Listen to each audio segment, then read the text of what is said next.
души поплыли туманы над рекой. Выходила на берег Катюша, на высокий берег, на крутой. Выходила на берег Катюша, на высокий берег, на крутой.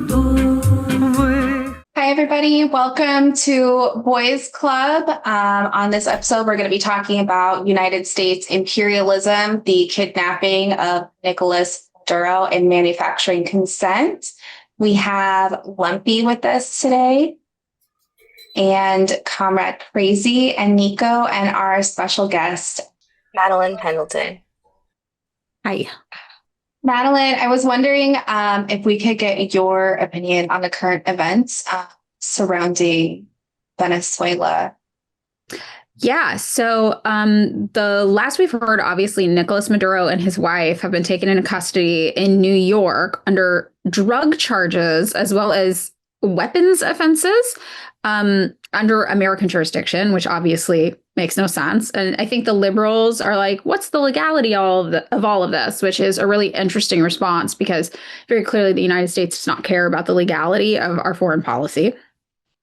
So this operation happened in the middle of the night while people were sleeping. Venezuela was bombed. Civilian structures were bombed. Apartment buildings were bombed. People were injured. At least one person died when their apartment building was bombed in Venezuela. And obviously, Donald Trump was very vocal about the fact that our intention in doing this was the extraction of oil. We actually view Venezuela's oil as our rightful possession. And Trump and the administration posited that Venezuela had basically stolen their own oil from us, and we needed to get it back.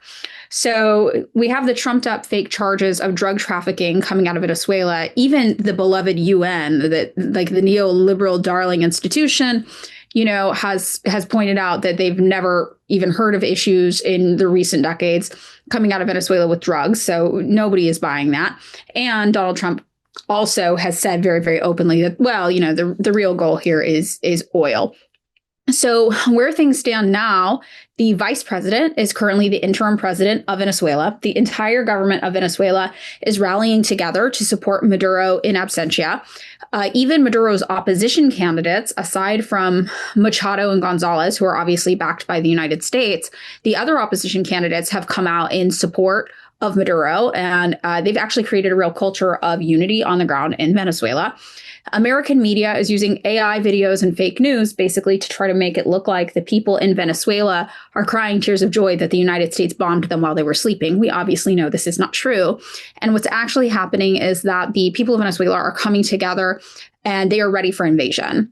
You will see grandmothers on the news talking about how they are ready to go out into the streets armed and defend their homeland and their country. So it's a very, very scary time, I think, for people in Venezuela. They are either terrified or they are extremely angry, and it's bringing them together, but in a very ominous and frightening way. And of course, Americans are running around on the internet like absolute buffoons, claiming they're crying tears of joy because we liberated them.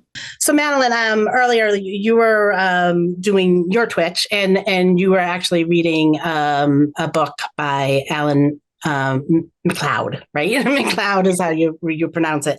And in that book, he talks about, and this is a big thing. Like I like to push Michael Parenti in his inventing reality over that other guy and what he, but it's kind of like on that line, right? Like, so the book is talking about how much propaganda we've been against Venezuela and actually why. So can you just like talk about the book just a little bit and Yeah. So Alan McLeod is a doctorate of sociology, and his main focus is on propaganda and foreign policy. And he talks a lot about how propaganda affects foreign policy in many countries. He talks about North Korea a lot, which is actually how I first became familiar with this work. But his main focus is actually Venezuela. So he has a book written all about Venezuela called Bad News from Venezuela. And I believe the subtitle is like 20 Years of Misinformation or something like that. He also has 5 peer-reviewed academic articles he's written about Venezuela over the years, kind of charting media coverage, their election cycles. It's very much based on perception in Venezuela versus reality. So, one of the things he talks about in Bad News from Venezuela is the role that Western based media plays in letting Americans, right, mostly Americans, but also Europeans, people in the West, know what's going on in Venezuela. And he talks about a combination of different things that affect the news as we hear it. So, the first thing he talks about is the commodification of news, basically, right? The capitalist intersection of information, and how today most of the news that we encounter is online. So first of all, the turnaround time on delivering stories has to be very, very short. It has to be very, very fast because you don't wait for things to go to press. You can publish them instantly. So it creates an element of competition amongst all of the major news providers where they want to be the first to deliver a story. And what that means is that people have to write stories very, very quickly. And usually the stories are very, very short, and they need to have clickbait titles to drive advertising revenue to the website.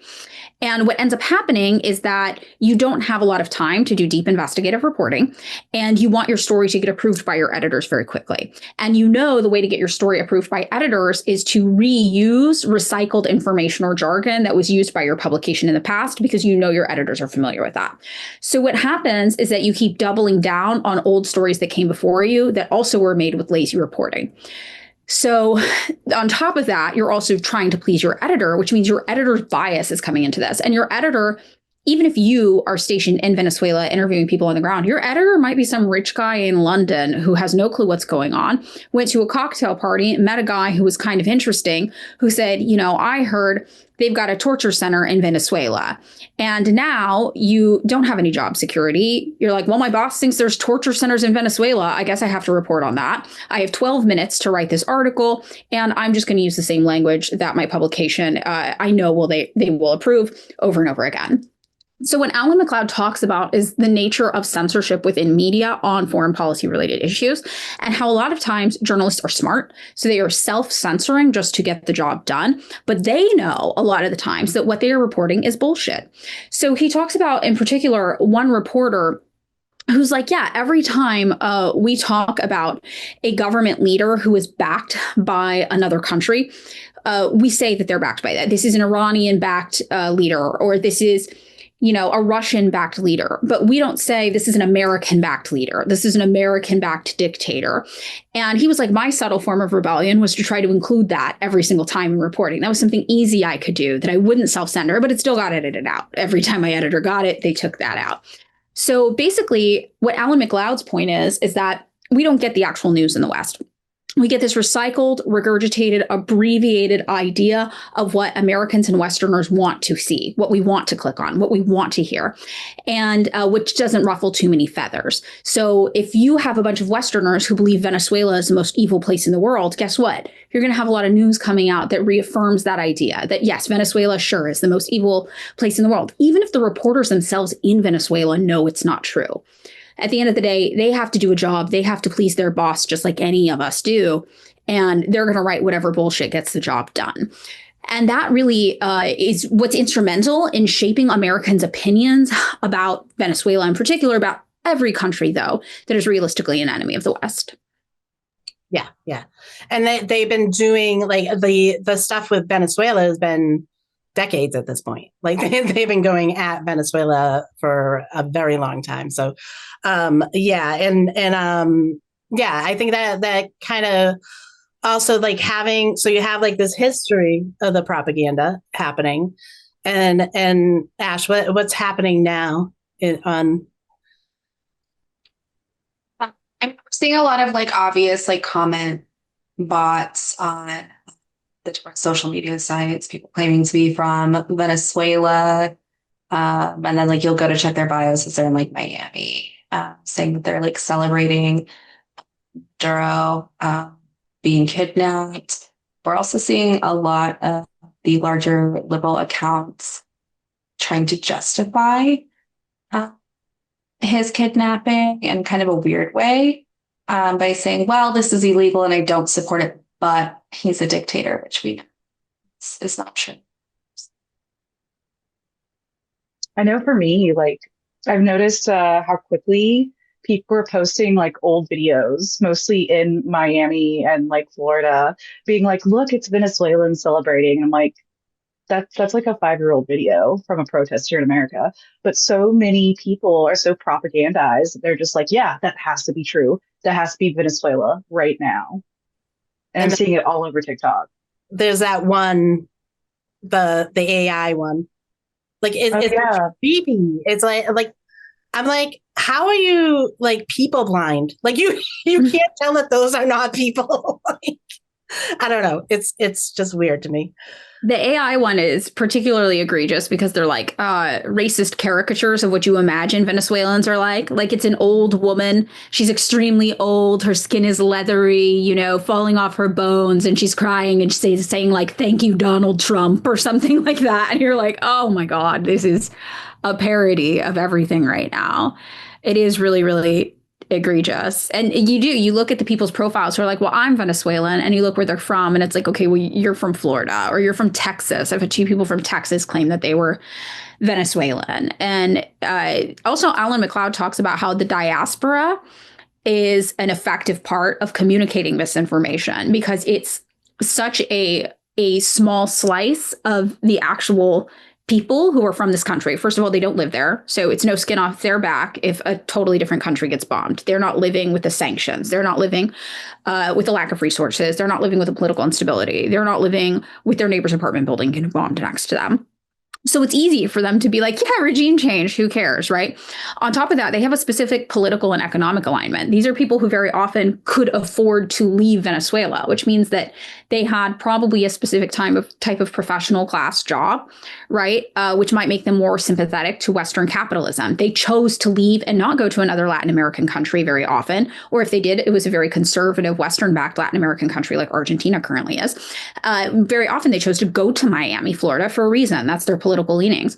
So one of the things I thought was really interesting is I casually said, you know, Machado, who is the opposition candidate in Venezuela that wanted to run against Maduro in the most recent election, completely backed by the United States government. She was calling for the United States government to invade her country, Venezuela. She is talking about moving the embassy of Israel to Jerusalem, which is egregious, right? She's very, very conservative. She was not able to legally run in her country.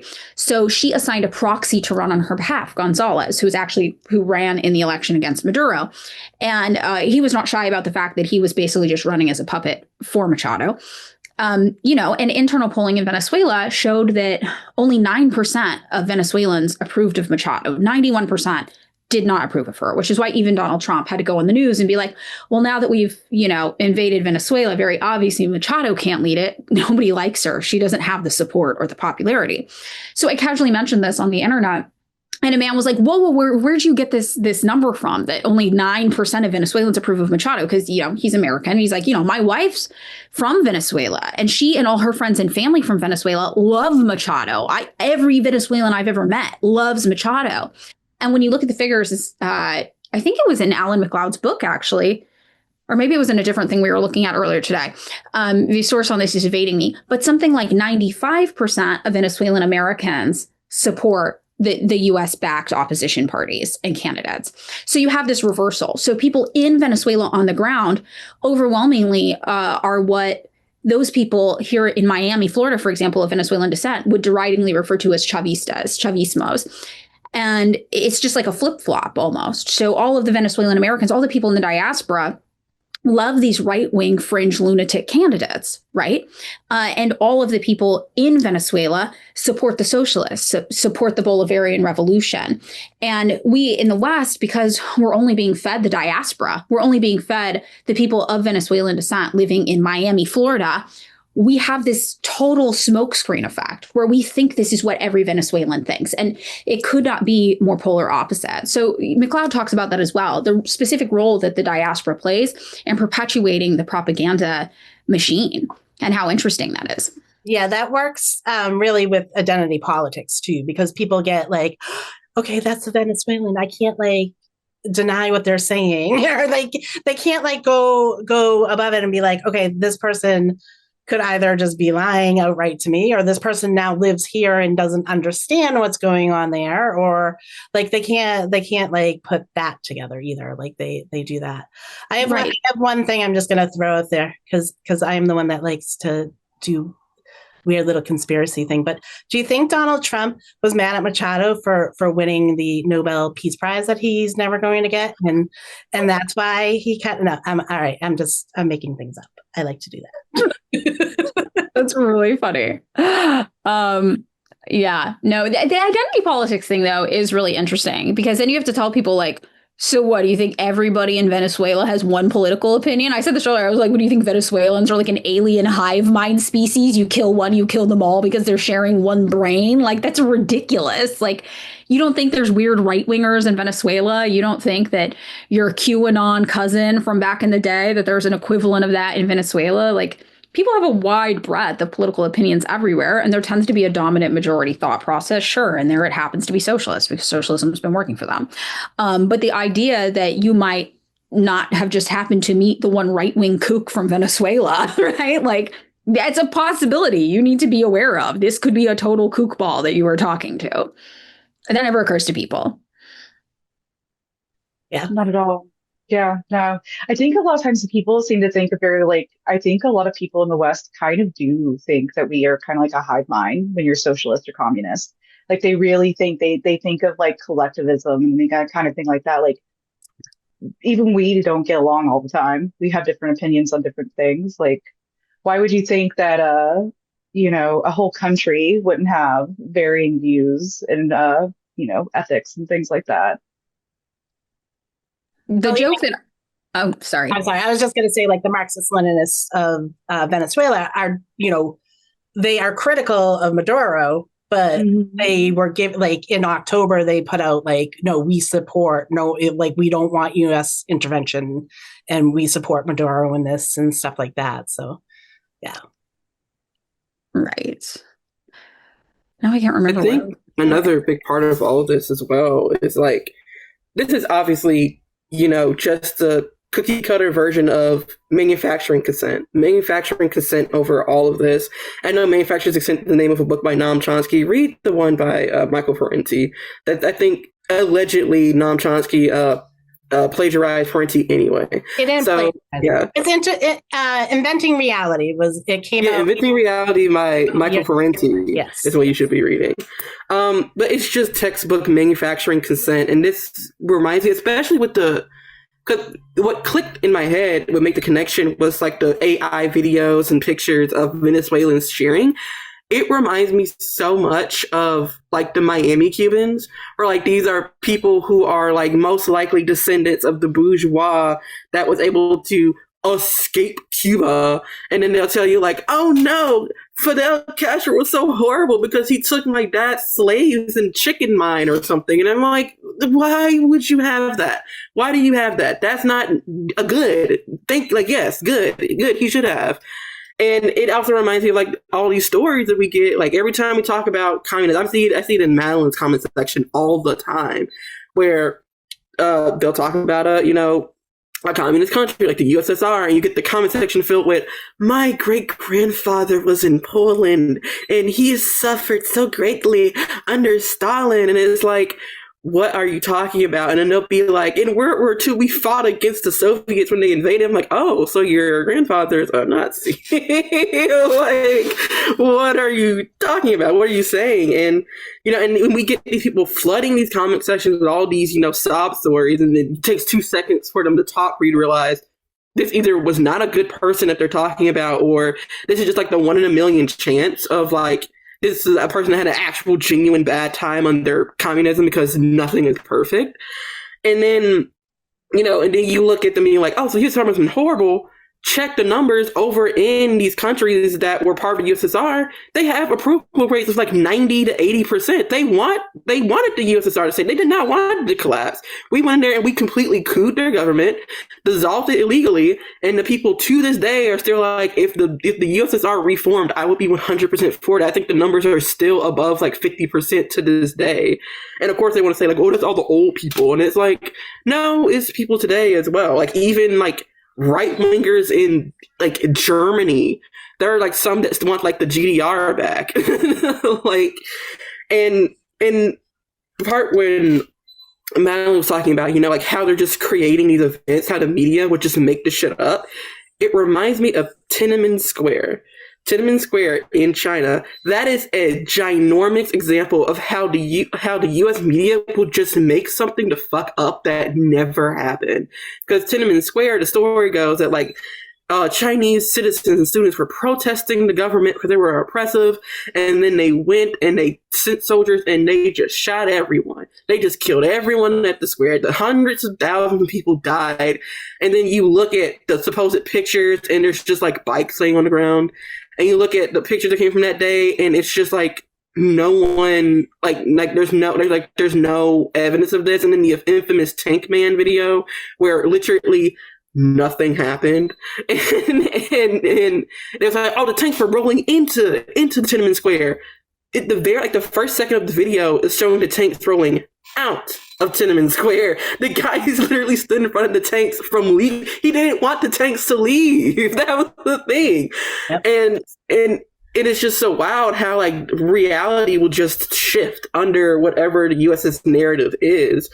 And it really just goes to show like how why it is so important to get your sources from multiple sources, especially those who are actually fucking like there and can tell you.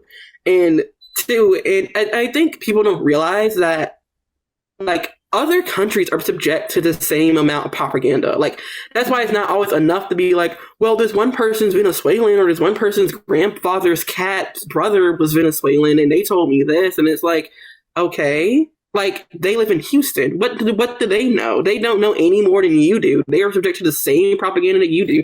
They're not connected to the Venezuelan hive mind network to tell you magically what all Venezuelans think of this one thing at this one moment. It doesn't exist. It just isn't happening. And another thing, because I know it won't be brought up like conspiracy theories. Oh, no. I know a lot of people are going to look at this and be like, this is just so unprecedented. This is something that's never happened before. It's happened before. It's happened so many times before, especially in Latin America. It has happened so many times. Now I'm going to read you a short list of all the times that it actually happened. So going down the list, we have Guatemala in 1958. The CIA backed a coup to overthrow the president Guzman after he pursued land reforms affecting U.S. corporate interests, ushering in decades of instability and military rule. Cuba from 1959 to 61, after Fidel Castro's overthrow of Batista, the U.S. sought to remove him, culminating in failed CIA-backed Bay of Pigs invasion in 1961, and also the news that came out that they tried to assassinate him over 100 times, which was wild.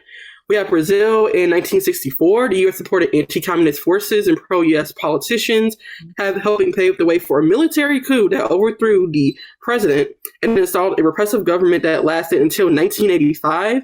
We have the Dominican Republic in 1965. The U.S. troops invaded to prevent the return of the leftist president Juan, fighting years of a second Cuba, and helped install a U.S.-aligned government. In Ecuador in 1961 and 1963, U.S.-backed anti-communist efforts coincided with political turmoil that ended with a military coup, severing ties with Cuba and aligning the country more closely with Washington. We have Bolivia in 1964 and 1970s. The CIA supported groups against elected leaders, including Victor Perez, and later worked to undermine President Juan Torres after he nationalized U.S. companies. We have Uruguay in the 1960s and 1973. U.S. security assistance and intelligence cooperation supported repression of left-wing groups after the asset of military government. Before the asset of military government, we have Chile, my dear Chile. In 1970, 1973, the CIA funded opposition efforts, presented President Salvador Allende. Funded efforts against Allende, leading up to the 1973 military coup by Augusto Pinochet, who was a brutal fucking dictator, and a 17-year U.S.-backed dictatorship. Argentina, 1976, the U.S. supported the military government that seized power, backed a regime responsible for widespread torture and disappearances during the Dirty War. El Salvador, 1980s, the U.S. massively increased military and U.S. massively increased military aid during the Civil War, backing forces responsible for atrocities such as the 1981 El Masa massacre. And then we have Nicaragua in the 1980s, U.S.-backed Contra rebels fighting the Sandinista government, including through the covert Iran-Contra operations. We have Grenada in 1983. This is the second to last.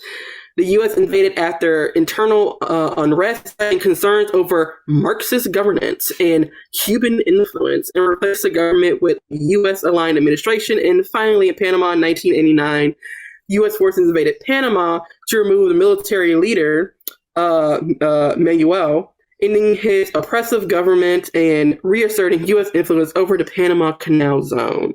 And I'm pretty sure there's a million more examples. And I just want to add in one thing to that Noriega thing. It happened on January 3rd, 1990. I kind of thought Donald Trump was doing a little retro thing through time and trying to pull a Noriega. There's another conspiracy of mine.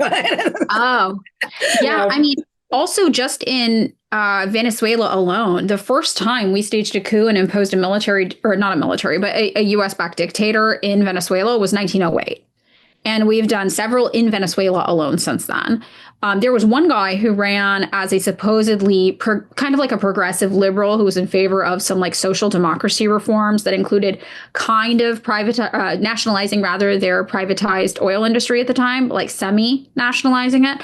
And it turned out later that Venezuelans found out he had been actually on the CIA payroll, and he left Venezuela. He was impeached and he retired in Florida. And he was a guy that Venezuelans didn't even know was at the time, a U.S. guy. They thought they democratically elected him. No, they did not. He was a U.S. puppet pulling the strings, and they had no idea. And Chavez actually gained popularity initially because he was one of the first to spot that this guy was a fraud, and he actually tried to stage a coup and overthrow him. And he was locked up. And then the next president, Caldera, I believe, is he was released under Caldera, and then he ran for president and became president. That's how Chavez became president. So Venezuela alone, this is part of a pattern of us destabilizing Venezuela and imposing U.S.-backed leadership there that's more sympathetic for our oil needs specifically. Yeah, I was wondering if you guys have seen that Trump listed demands for the interim president of Venezuela, for Delcy Rodriguez. So he says he wants to see at least 3 moves from her: cracking down on drug flows, kicking out Iranian, Cuban, and other operatives of countries or networks hostile to Washington, and stopping the sale of oil to U.S. adversaries. So to me, and I don't know, it like we have seen like in the news, like they're saying like, yes, this like communistic dictatorship of Maduro, they're going very heavy on the Red Scare propaganda, which is also like why we were trying to warn everyone the last couple months, like, let's not anarchists celebrate the downfall of the USSR that had major geopolitical impacts. People died. And then I believe a lot of us had said a couple weeks ago, what will you do if this happens to Venezuela? Will you celebrate then? And now it has happened, right? And so I guess my question is, what are all of your predictions or analyses on how is this going to affect Russia, Iran, Cuba, China? And it looks like they're very focused on Cuba in particular. Trump has been talking quite a bit about Cuba and how he would like to see Cuba fall. I think one of the important things to note is the relationship all of these countries have with Venezuela. Cuba is the only one of our political enemies that needs Venezuela, right? Because it's so hard for Cuba to import things. They're so cut off from the world. They need oil from Venezuela. Everyone else doesn't really need anything from Venezuela. Last time, actually, the United States tried to stage a coup in Venezuela, and it failed. It failed because Russia showed up with 2 aircrafts, parked them outside of Caracas, and stopped it from happening, and basically called the U.S.'s bluff and said, we heard you guys were in need of bilateral negotiations, which is their way of being like, guess what? Russia's involved now, too. So whatever you're going to do, we're here for it. And the U.S. backed off. So obviously now Russia has its hands full, right? Fighting a war against NATO. And and they're not able to show up for Venezuela like they previously had. China, we know, is very focused on communism in one country. They're very focused on that model. They're also trying not to have World War III, right? They're sitting members on the UN with permanent members with veto power. They are trying not to provoke the United States, which I think is kind of them, because I think if we ended up in a war with China, we would lose, right? So these other countries that should be coming to the defense of Cuba, many of them can't. The only ones realistically that probably could at this juncture is North Korea, right? And they're so geographically far away and with such limited resources. So usually it would be Russia. And this has historically been the role that Russia has played, even post-USSR, in trying to stand up against the United States being a world bully, which is why, as Marxist-Leninists, we all obviously recognize that Russia is no longer Marxist, but they provide this important role on the global stage that needs to be acknowledged because they're one of the few countries who's able to actually do it in a major way. And if they don't show up to defend Cuba, who is going to? Who is going to stop this? And this is one of the things I keep wondering. Who is going to stop the United States from basically running its path, its war path, honestly, through Latin America? Trump talked about even Mexico needs to be careful. So it's like, who is going to stop the United States military from rampaging through Venezuela, Colombia, Cuba, Mexico, if not a coalition force of Russia, Iran, China, and North Korea? And I don't know how realistic that is. It has to fall on us. But yeah, Trump has made no secret about the fact that he's targeting these places because they are socialist or they have progressive governments. Even Sheinbaum in Mexico, maybe not the most communist person on the planet, but she introduced plans to nationalize some of their oil as well. And that's really what he's going after. So yeah, Cuba needs Venezuela, and cutting off Venezuelan exports, saying Venezuela is not able to work with countries we deem our political enemies, like Cuba, who Trump recently re-added to like the terrorism watch list or whatever he's got, it's intentional, right? We're trying to strangle Cuba. And it's a kill two birds with one stone kind of situation for us. Take out all of those pesky socialists south of the border and get it done with, kind of a thing. Yeah, because they've already taken the one tanker of oil and stuff like that, or probably more. They probably have prohibited like more to leave and go to Cuba too. So at this point, but you brought up the coup from 2020, when Trump was in before. I found out something today I didn't know, that the U.S. government was like, oh well, that was it. Like they're like putting it all on the guy that was doing it. The Goudreau guy, the one that they told Guaido? Yeah, they have him arrested and they're putting everything on him, like he did it. That's wild, because Guaido was just retiring comfortably in Miami. Guaido, not Guaido. The guy, the American guy that went down. Like he was a mark or whatever. Oh, he's they have him arrested in jail, and he's going to face charges for doing Operation Gideon. Like it was a CIA operation, and they're going at this guy. So weird. That's wild. Yeah. So also, speaking of, I guess you could say further conspiracies and how this stuff rolls out, I cannot be the only one that keeps thinking about CCOT in El Salvador. And like, I was just thinking, like, with everything they're going to do, right? And if they essentially, do what they're going to do to Maduro, and they actually press these charges on him, in my head, I just feel like they're going to put him in CCOT. Like, they're going to put him there. They're going to memory hold him in CCOT because of all of the manufactured consent, not necessarily like war, but the manufactured consent of people being okay with the idea that there is this prison in this other country that they're okay with just like disappearing people into, because, CCOT has all these different, human rights violations. There are people that are being abused there. They don't even have like clean water. And there's like over half of the people that are in there are completely innocent. They have no proof that these people did anything they said they did. And then the part about it that's so interesting is that it's labeled like an anti-terrorist thing. And it's like, and they're trying to make Maduro out to be like this terrorist, evil dictator that's like doing all this, evil Venezuelan communist magic on the U.S. or something. I don't even know. And it's just like, and I feel like that's going to end up connecting at some point. And I think the reason why they're going to end up doing that is because it's going to make people already even more comfortable with the idea that the U.S. can just do this.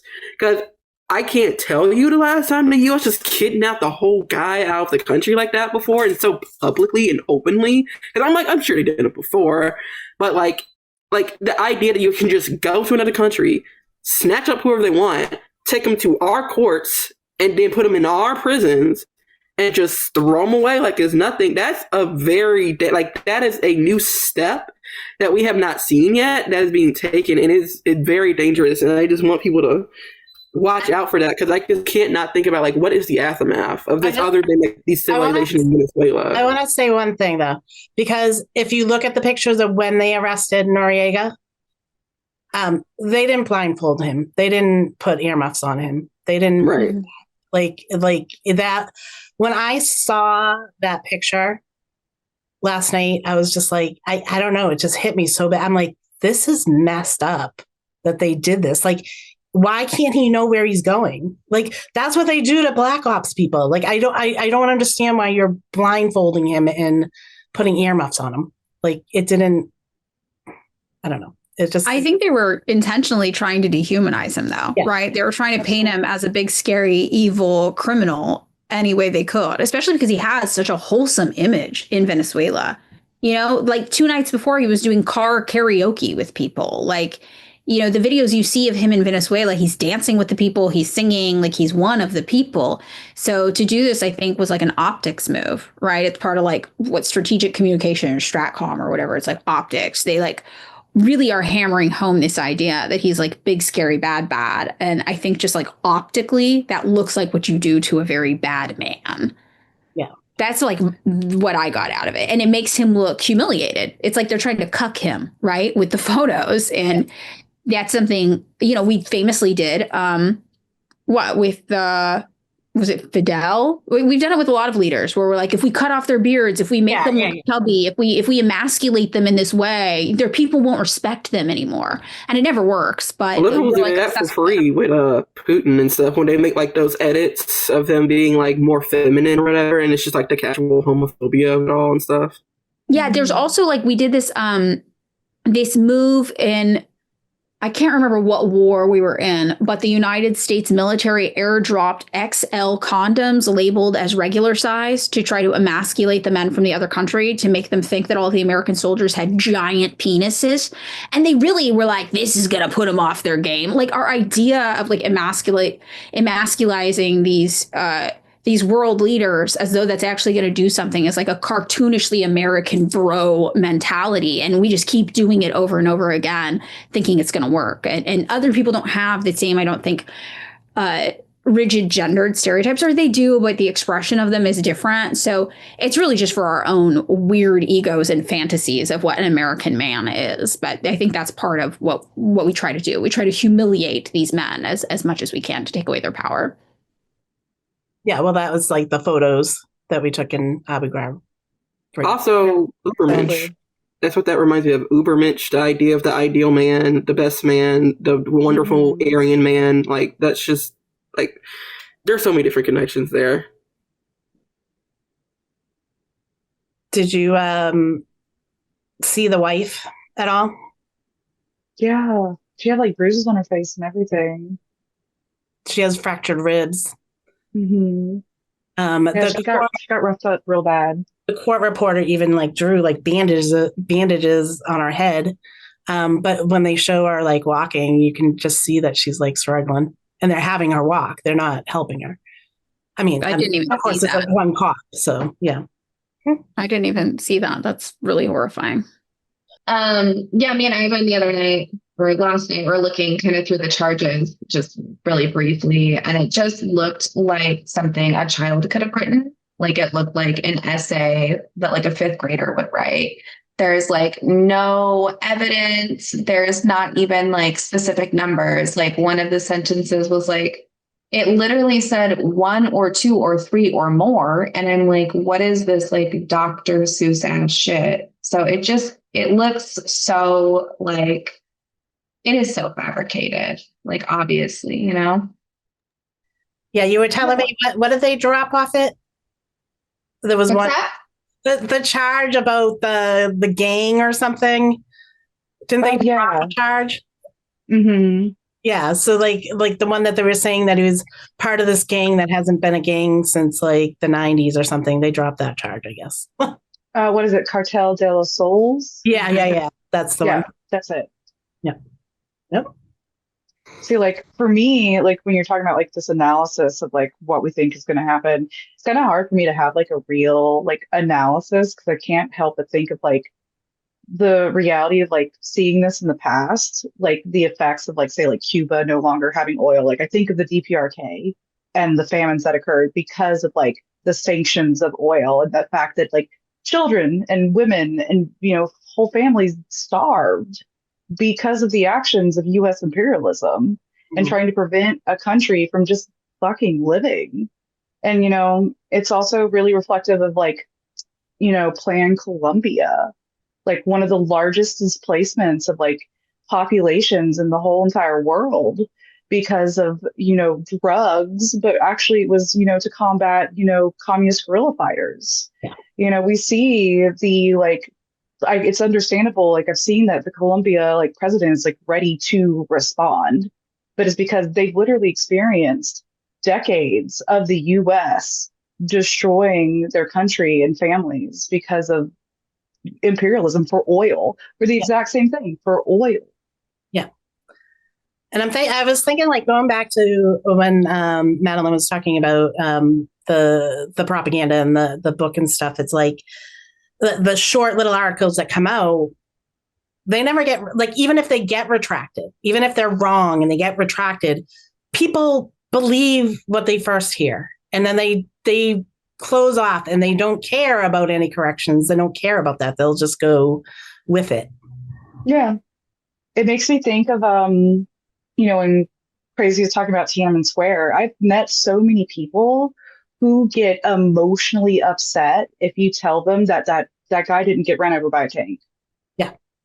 They are so convinced in their head that has happened, that challenging that notion has been so propagandized into them, it offends them.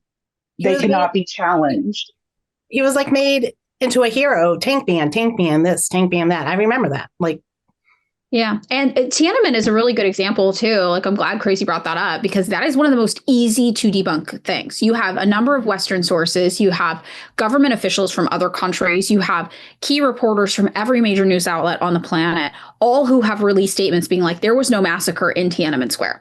Yeah. Like that did not occur. And it doesn't matter. The myth still, the narrative is so pervasive that it persists in people's minds. And that's 100% what people are doing now with Venezuela, with Cuba, with all these Latin American countries. Like, it doesn't matter what the truth is. In their heads, Maduro is a dictator. He is evil. And if you dare challenge that idea, you now are simping for dictators. You love dictators. And one of the things I was talking about with people today is like, look, the American empire, capitalism, they are really good at selling you on this idea that whatever's good for them is good for you. Right. Capital, power, like that's what they're selling the American people. Hey, what's good for us is actually good for you, we promise. And they give you two different sales pitches. If you're a liberal or if you're a conservative, if you're a Democrat or a Republican, they're giving you two different sales pitches. But at the end of the day, they're still selling you the same bullshit. They're selling you the same product. And so the liberals will go out and support us staging a coup in Venezuela because they believe that Maduro is a bad, evil dictator committing human rights abuses. And they won't be happy about it. Like one of you said earlier, they'll be like, oh, it's so horrible. But, he was a dictator. Like, implying, what are you going to do? And the end result is that they support it. They condone it. They're not enthusiastic about it, but they're okay with it. All right. They're buying it. They're buying the destabilized Venezuela product. And conservatives, you tell them a totally different story. You're like, they got oil. We deserve it. Fuck them. Also, they're immigrants. They're not white. They're doing drugs in our country and stealing things. And they're like, yeah, fuck them. Let's take their oil and kill them. Like, that's the conservatives. And that's how they're sold this idea. But it's the same product they're both buying. And the liberals and the conservatives can't see that they're in agreement on all of these really tangible ways that the government acts in the United States. And you know, their whole ideologies are based on being opposed to each other, that they can't see that they're functionally doing the same things, just with different rhetoric. Like, the end goal is the same.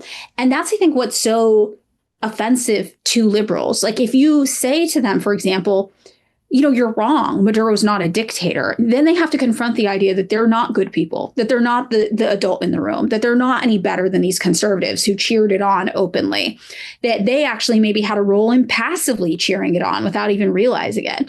And it like requires this level of accountability and self-reflection that they're not gonna do that work, because that would be holding up a mirror to them they don't want to see. And it's their own kind of selfish instincts are so powerful and overwhelming that they refuse to learn the truth, because to learn the truth is a threat to them, to their identity, to who they see themselves as. It's an attack against them to tell them the truth. Yep. I think of Gaddafi and Hillary cackling after that. You know what I mean? Like, and the liberals like, oh yeah, we got him. You know, like no, like that wasn't a good thing. You know, I'm not, you know, like Gaddafi was who Gaddafi was, but like he was good to his people. You know, what are you going to do? I don't know. I thought about Gaddafi as well, because the brutality of what happened to Gaddafi and the way he was painted in the media, you know, and he was an eccentric man. All right. There was a lot you can say about Gaddafi, but his death was particularly brutal, particularly cruel, particularly dehumanizing. And the American liberal response was to laugh and chuckle with glee and brag about it. And then look what's happened to Libya, right? Open air slave markets returned. Libya was completely destroyed. And that's what American capitalist intervention does to a country. And that's what these liberals are cheering on, even passively, or wringing their hands about, but at the end of the day, supporting. No, I would say, like, even after those liberals, like, who like cheered on Gaddafi being killed, you know, what do they know about Libya right now? It challenges like their own moral standings. Like, if you cared, you would keep up with it. If you truly cared, if it wasn't just like this moral superiority complex that you have, you would actually realize that Libya is worse off because of what we allowed to happen. Yeah. I mean, we told the anarchists for weeks and weeks and weeks, if not longer. I want to say it started, I mean, it's always kind of around, but it always kicks up around summer and then again in the winter, to stop going on and saying that all states are the same. All states are bad. All states are imperialist. You know, North Korea is a dictatorship. Cuba is capitalist. There's a reason for that. It's not just because we're, you know, pain in the ass Marxist-Leninists, but because like the rhetoric that you put out on the internet really does matter. It does help to like sway public opinion, even if you're a small account. Like anyone has the ability to spark discourse that gets larger and larger. And like if you're supposedly like on the left, right? And you're anti-imperialist, the things that you say about other countries should not align with what like liberal media is pushing.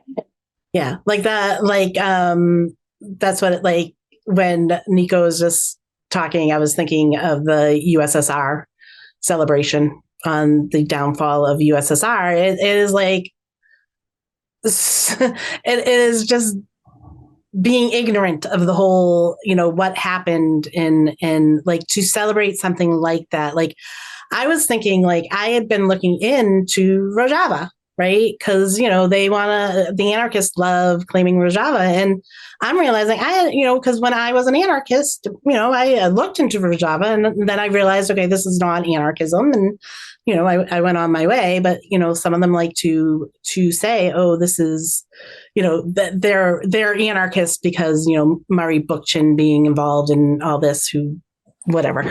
But they're still saying that, and Rojava is no longer Rojava. Did you guys know that? Like it's DAANES, and Ackland signed off his army like to just disarm. He disarmed his army. And the chair of, well, there's two chairs on every board, but the executive board, she's been looking for a seat in the Syrian government. So like this is the whole thing. Like I can say like I have some issues. Like I think there's some US, like kind of, backing there and stuff like that. So I was a little wary of it. But you know what? For me, that kind of makes me upset because it was a liberation movement. No matter what they were trying to do a liberation movement, and they were doing it with this democratic confederalism and stuff like that. And the more you kind of looked at it, it looked, there's a little bit difference, but it still had hierarchies. It kind of looked like the councils in Soviet, and for them to sit there and celebrate, like I would never celebrate something that liberated people and put them into more harm. Like that's just horrible. No, Yeah. I'm sorry. No, you go, Nika. Oh, I was gonna say, it's kind of, Ash was there. Most of us were when anarchists started making commentary on the legitimacy of Palestine having a state, and that was the moment where I was just like, that's going too far. Like you, at the very least, even if you don't support a state personally, you should respect the sovereignty of people who are being oppressed and their liberation. And if those people decide to have a state, who the hell are you to say anything otherwise? And it, for me, reflects this hyper individualism. They use these examples to kind of be like, these are going to be our examples of anarchists being successful. But in the end, if they're so quick to turn their backs on countries seeking liberation if they don't follow the exact same line. And I think, Lumpy, you just gave a pretty perfect example of how, even though Rojava wasn't exactly what you would have wanted, a lot of it was good. You wanted it to succeed. And I don't think anarchists give us the same kind of they're too hyper individualistic to give us the same kind of viewpoint back. They're more concerned about following, these kinds of principles that they have.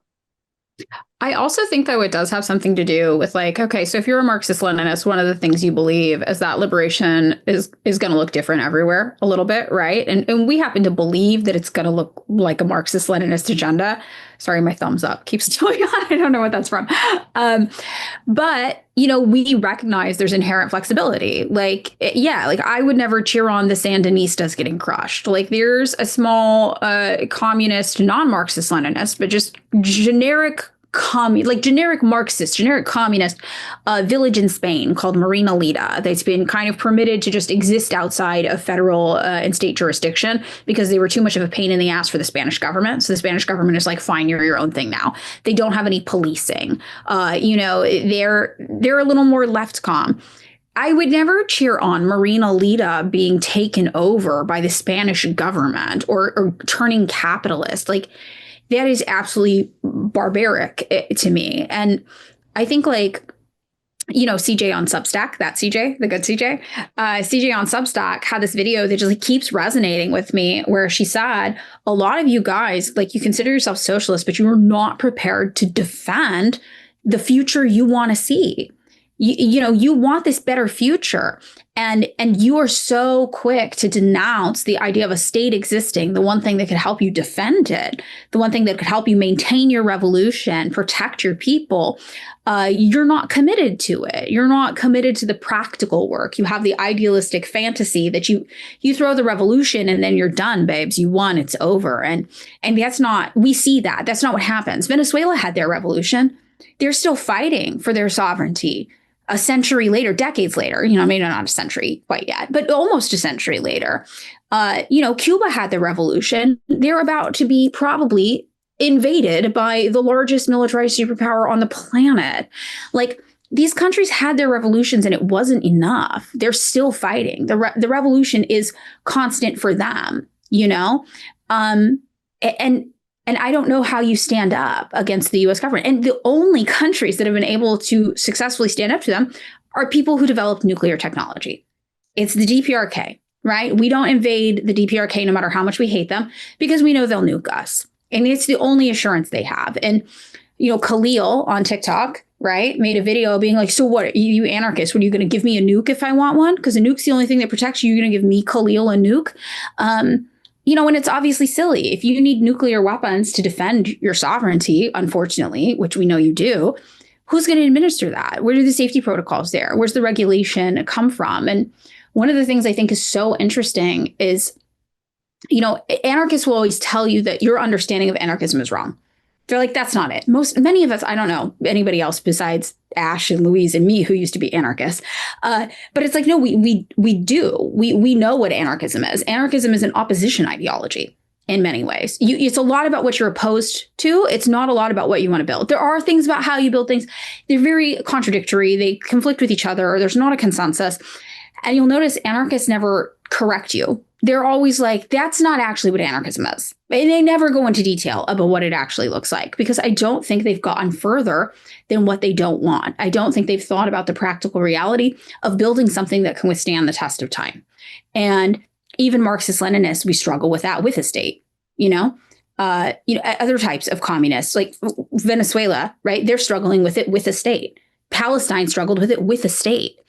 So I think it's just very, very interesting. And it is this idea that they would rather pat themselves on the back for having like a pure ideology than help people.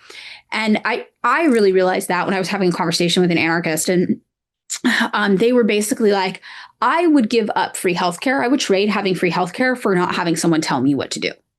And they said that. And I was like, you would kill people. You would have people die so that someone doesn't tell you what to do. And they were like, yeah, full stop. Yes. They weren't an anarcho-capitalist, right? They called themselves an anarcho-communist. Yeah.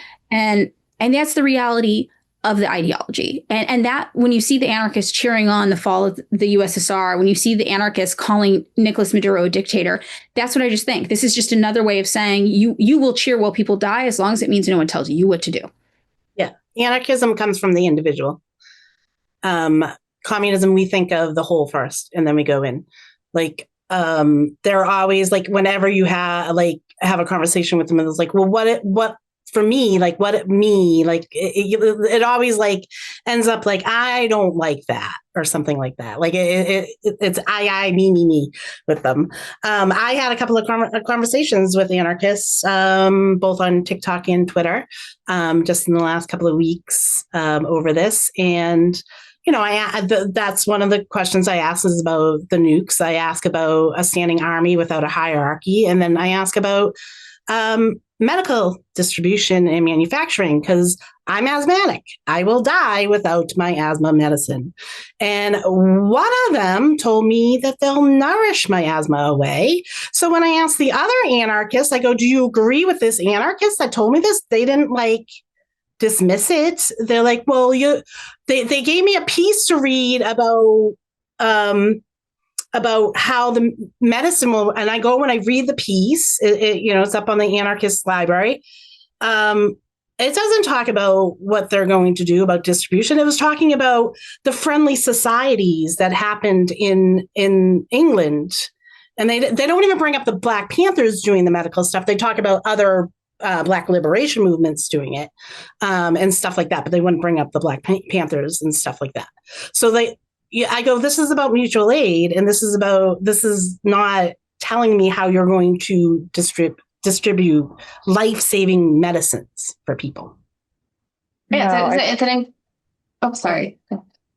I was going to say, it reminds me really quickly of this time I asked, being disabled, I asked an anarchist, like, okay, basically same thing. How do I get my medicines after we have, like an anarchist revolution? Like, what is the plan? And I got told someone will have a hobby making your specific medicine. They'll like doing it. I'm like, they'll like making like a random SSRI. Like, what are you talking about? who wants to do that. They're like, don't worry, someone will like to do it. I'm like, that's not a fucking answer. Like, also, I'm sorry, I don't want like a guy named Ted cooking up his version of an SSRI in his garage. I don't really trust that. Yeah, right. And I don't understand. This is the thing I don't understand. It's like when you're an anarchist, you think of yourself as the left. And you look at Ronald Reagan, you're like, he was the devil, man. He was the worst. He deregulated everything. And then it's like, and what is your plan for regulation? And it's like, oh, deregulate everything. Yeah. And you're like, and that's ultimately what got me, right? My libertarian mom, who used to be an anarchist, being like, well, I grew up, I'm a libertarian now. And I'm like, but libertarians are super right wing.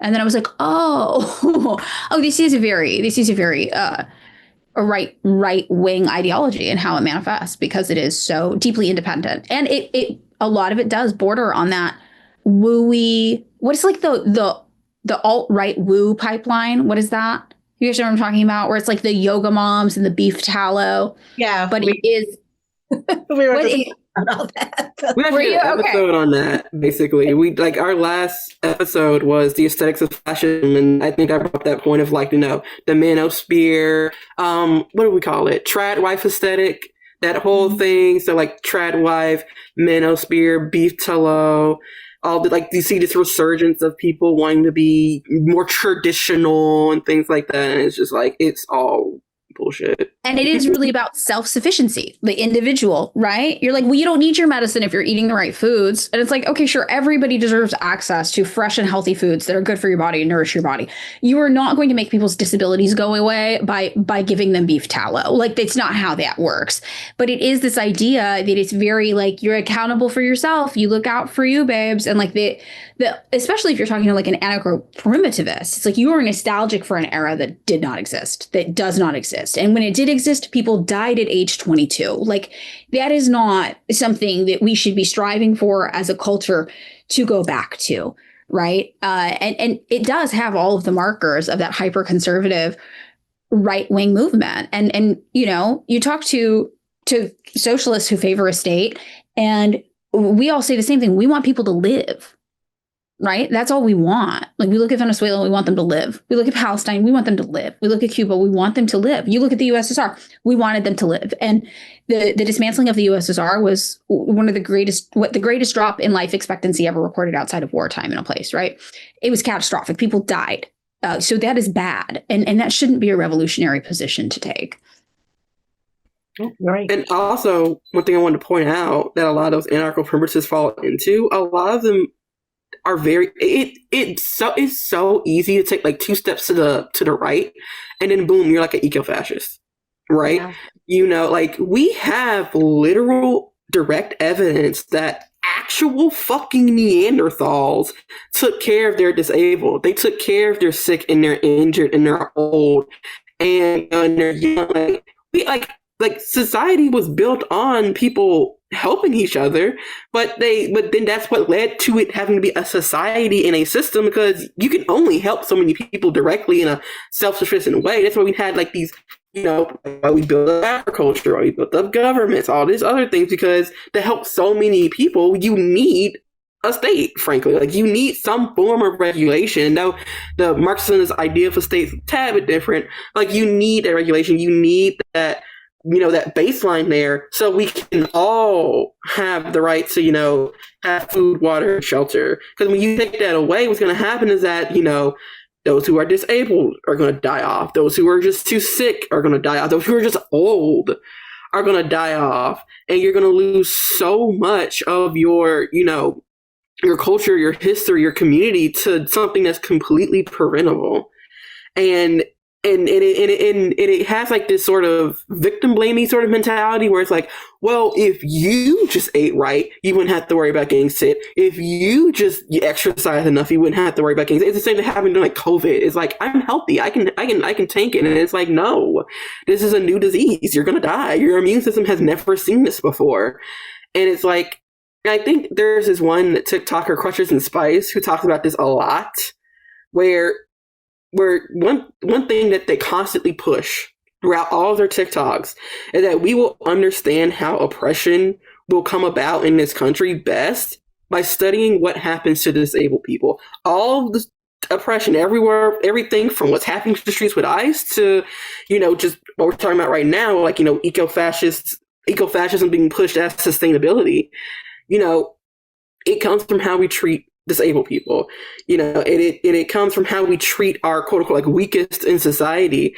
Because if we can justify doing it to them, it's going to be so much easier to do it to anyone else, and that's why we have to be careful when we have these narratives and when we have these talking points, because it so easily can just get twisted up into something that it should have never been. But because we don't realize that a lot of these so-called, like left-leaning ideologies are not as left-leaning as we believe. Being a libertarian is not left-leaning. That is, like, frankly, right-wing anarchism.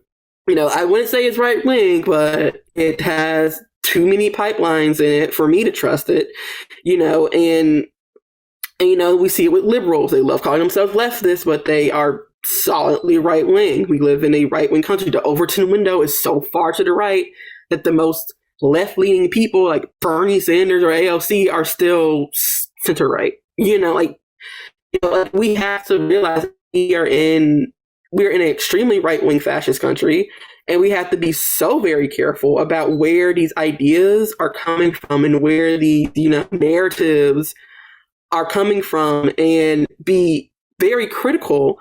You might get called a tanky, but be very critical of these anti-left, anti-communist, and very, very specifically anti-Marxist-Leninist propaganda. Because that's one thing I see constantly. That's like one of the things that made me a Marxist-Leninist almost, where it's like, why is it that all of the anti-communist stuff that we see, 9 times out of 10, like 99 times out of 100, it's almost always Marxist-Leninist specifically. You don't see this much anti-communist rhetoric with anarchism. You don't see this much thrown at Trotskyists. You don't see this much thrown at Bordegaists. You don't see this much thrown at people that like Gonzaloists or whatever. You don't see this much propaganda thrown at them. The Trotskyists, specifically Marxist-Leninists. The Trotskyists actually created a lot of the anti-communism we see. So, yeah, exactly. I also was going to say it's because we're successful. Exactly. And I was going to get to that. Like that's why they still don't like China to this day, even though China isn't really Marxist-Leninist anymore. It has its roots in Marxism-Leninism. Because with the Marxism-Leninism, so Mao is now frankly under Dangism, but it's like. We are the only ideology that has had actual successful revolutions, actual full-blown nations, full-blown countries with their own laws, and our ideology is still the base ideology that a lot of other communist movements all throughout this world, from Africa to Latin America to even here sometimes in the United States. On rare occasion, that they are Black Panthers. On a rare occasion, they are, they are Marxist-Leninists. They all come out of Marxism-Leninism every single time, and that's why you got to be so careful when you have these anarchists that are like, "Oh my God, Marxist-Leninists! I want to like kill everybody! Oh my God!" And it's like, no, like we're just right. I just want to note, like I know that like there's a legitimacy of talking about like anarchism from like, different parts of the world. But I really need people to realize like how much like anti-Semitism and like fascist rhetoric was in like the early like European anarchists. And a lot of people just don't ever question it. And they move through and they talk about like other countries, like anarchism from other countries, but like they're still utilizing like a lot of the theory and terms that they came from those European anarchists. And I think it's a lack of like a real analysis, like deconstructing and taking in what you're learning. I also feel like a lot of people talk about indigenous anarchism, and to me, indigenous anarchism is clearly very social. It's a form of socialism, and to me, I'm like, indigenous anarchism is what Marx talked about, and he called it primitive communism, which maybe isn't the most feel-good way to word it. That's probably not terminology we would use today because it's not primitive. These were very developed societies, but we understand why he said that, obviously. And that's something that's very interesting to me, too, is people get defensive and they're like, well, this is really disrespectful to indigenous societies. And it's like, well, our ideology has a special consideration for indigenous forms of socialism, including anarchism. And we recognize that those had a pivotal role, right, in eras and in political development. And it is different. I'm sorry, it is different than a bunch of European anarchists getting together and forming a commune. It is different than a bunch of crust punks in the Midwest deciding that they're going to live in their vans in the middle of the woods. Like, it's not the same experience. And it is, I think, very, very disingenuous when we're clearly talking about the manifestation out of capitalism in the contemporary world to try to basically use these indigenous forms of anarchism as though that's the same ideology, especially if you're a white American teenage Marxist. You don't get to be like, well, the indigenous anarchist, that's me. That's what I'm doing. It's like, well, that's not what you're doing, babe. And we both know it. You and your smelly friends all just bought a van that doesn't run and decided you were going to start a commune on BLM land. Like, it's not the same. And I think that is one of the few rhetorical kind of talking points they cling to is those other forms of anarchism that are deeply cultural and sometimes even spiritual and rooted in an ideology and a practice that there's space for in our ideology. And like you guys were saying earlier, there's no space for Marxist-Leninism to exist in an anarchist ideology. Yeah. And the anarchism, like when you ask a white anarchist, like, oh, they're like, well, Black anarchism and indigenous anarchism, but they don't give you any examples of that. Or they say, like, when I ask, okay, what is an indigenous anarchism? They're like, land back. I'm like, land back is not an anarchist movement. It's a liberation movement from indigenous people. Like Marxist-Leninism, we're built to fit in all those liberation movements. We will not deny any of them as long as they're liberation movements. And also, land back isn't even one movement. Every single tribe has a different idea of what land back is. These aren't even this isn't even one thing, right? And I think that's really interesting too. And it's like, well, yeah, Lenin did not fail to consider that. In fact, that is a core part of what Lenin contributed to the ideology. And also Black Marxism, right? Black socialism. That's something that before the CPUSA here in the United States went totally off the rails, when it was still a somewhat valid organization. That's something that Black Marxists spearheaded. The idea of a Black oppressed nation existing within the borders of the United States that needed unique consideration for self-governance. Like, Black anarchism fits into that tradition of what we think the world should provide for everybody. Is there anything that anybody would like to add before we wrap up? I have one thought, which is I feel like it's really the time right now for us to learn to talk to liberals in particular about building an anti-war movement. I feel like an anti-war movement is an in for these people. They all want like peace and love on planet Earth or whatever. And I think that anti-war movements are a way to potentially radicalize liberals and make them understand imperialism. And we don't have to use big, scary words like imperialism that we know they don't want to understand or they'll use wrong, right? But I think that that's what's essential. Like, anything short of Russia showing up with aircraft carriers and parking them in Venezuela, right, which probably won't happen again because, like we said, we have their hands full. We're going to have to do something. And I think the only chance we've got, right, is to try to use this as an opportunity to radicalize people and teach people. And I know I've been personally working on what rhetoric seems to be hitting liberals the most, right? And that's always a struggle, but that's going to be something that I know is a skill I'm going to try to hone in on over the next 2 weeks, 3 weeks, and see what actually clicks in these people's brains, what makes them care. What makes them get it? So, that's just something I've been thinking about personally, about how to turn this into something actionable here for us in the US and an opportunity to try to bring people in to the right side of history. Yeah. And to go off of that, we don't have to create everyone to be a Marxist-Leninist. Not everyone has to be the Marxist-Leninist. They just have to understand, certain things in certain ways that we need to move in certain ways. But they're from the masses. They're directing, the Marxist-Leninists. We're the ones doing the principle stuff. And we're like, okay, we got to do it this way. So, I mean, that's, off of what Madeline was saying, I think it's just important because I know it gets frustrating because we want to turn out all these little commies, but it's not that easy. You got to get them to a certain point. You just got to get them to understand a lot of the stuff that we, like where the issues are coming from and where they're not coming from, so. To me, I'm like, if the goal is we make them hate capitalism and not hate socialism, that's it. That's all. That's as far as we've got to go. Make them understand this is an issue with capitalism. The people in Venezuela are not victims of their socialist government. They are victims of capitalism and imperialist intervention. But they don't like the word imperialist. So you just stick to capitalism. They're victims of capitalism. Capitalism bad. And I think that's something that everybody can get behind. Yeah. No, I was going to say, I think for me, I would just be happy if we could even get people to just question things, just even from my own perspectives. One of the things that made me a communist was questioning the propaganda I saw about the DPRK. It was my first step. And I think a lot more people with things like this with Venezuela, if they just we could find a way to make them stop and just ask the question of, what am I really taking in? And what does that mean?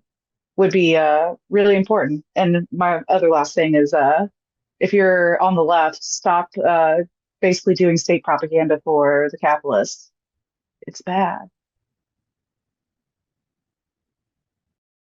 Absolutely, 100%. I agree with all of you. It's really now or never. I 100% agree. We need to get people sympathetic to communists. Crazy, is there anything you'd like to add? Viva la Venezuela. Awesome.